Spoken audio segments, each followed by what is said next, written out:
حضرت صلی اللہ علیہ وآلہ وسلم پر وحی کا ابتدائی دور اچھے سچے پاکیزہ خوابوں سے شروع ہوا۔ آپ خواب میں جو کچھ دیکھتے وہ صبح کی روشنی کی طرح صحیح اور سچا ثابت ہوتا۔ پھر من جانب قدرت آپ تنہائی پسند ہو گئے اور آپ نے غار حرا میں خلوت نشینی اختیار فرمائی اور کئی دن اور رات وہاں مسلسل عبادت اور یاد الہی و ذکر میں مشغول رہنے لگے۔ جب تک گھر آنے کو دل نہ چاہتا توشہ ہمراہ لیے ہوئے وہاں رہتے۔ توشہ ختم ہونے پر ہی اہلیہ محترمہ حضرت خدیجہ رضی اللہ تعالی عنہا کے پاس تشریف لاتے اور کچھ توشہ ہمراہ لے کر پھر وہاں جا کر خلوت گزین ہو جاتے۔ یہی طریقہ جاری رہا یہاں تک کہ آپ پر حق منکشف ہو گیا اور آپ غار حرا ہی میں قیام پذیر تھے کہ اچانک حضرت جبرائیل علیہ السلام آپ کے پاس حاضر ہوئے اور کہنے لگے کہ اے محمد پڑھو۔ آپ فرماتے ہیں کہ میں نے کہا کہ میں پڑھنا نہیں جانتا۔ آپ صلی اللہ علیہ وسلم فرماتے ہیں کہ فرشتے نے مجھے پکڑ کر اتنے زور سے بھینچا کہ میری طاقت جواب دے گئی۔ پھر مجھے چھوڑ کر کہا پڑھو۔ میں نے پھر وہی جواب دیا کہ میں پڑھا ہوا نہیں ہوں۔ اس فرشتے نے مجھ کو نہایت ہی زور سے بھینچا کہ مجھ کو سخت تکلیف محسوس ہوئی۔ پھر اس نے کہا کہ پڑھ۔ میں نے کہا میں پڑھا ہوا نہیں ہوں۔ فرشتے نے تیسری بار مجھ کو پکڑا اور تیسری مرتبہ پھر مجھ کو بھینچا، پھر مجھے چھوڑ دیا اور کہنے لگا کہ پڑھو اپنے رب کے نام کی مدد سے جس نے پیدا کیا اور انسان کو خون کی پھٹکی سے بنایا۔ پڑھو اور آپ کا رب بہت ہی مہربانیاں کرنے والا ہے۔ بس یہی آیتیں آپ حضرت جبرائیل علیہ السلام سے سن کر اس حال میں غار حرا سے واپس ہوئے کہ آپ کا دل اس انوکھے واقعے سے کانپ رہا تھا۔ آپ حضرت خدیجہ کے ہاں تشریف لائے اور فرمایا کہ مجھے کمبل اوڑھا دو، مجھے کمبل اوڑھا دو۔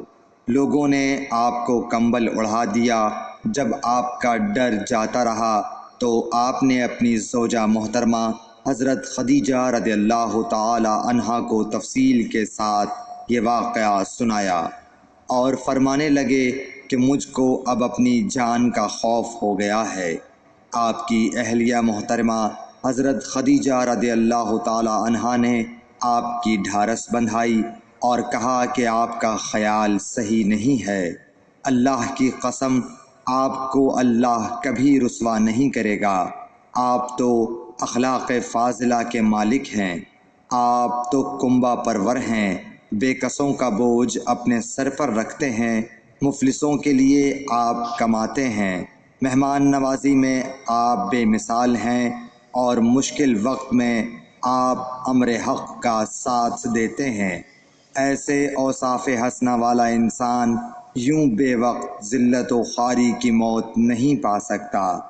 پھر مزید تسلی کے لیے حضرت خدیجہ رضی اللہ تعالی عنہا آپ کو ورقہ بن نوفل کے پاس لے گئیں جو ان کے چچا زاد بھائی تھے اور زمانہ جاہلیت میں نصرانی مذہب اختیار کر چکے تھے اور عبرانی زبان کے کاتب تھے۔ چنانچہ انجیل کو بھی حسب منشائے خداوندی عبرانی زبان میں لکھا کرتے تھے۔ انجیل سریانی زبان میں نازل ہوئی تھی، پھر اس کا ترجمہ عبرانی زبان میں ہوا۔ ورقہ اسی کو لکھتے تھے۔ وہ بہت بوڑھے ہو گئے تھے، یہاں تک کہ ان کی بینائی بھی رخصت ہو چکی تھی۔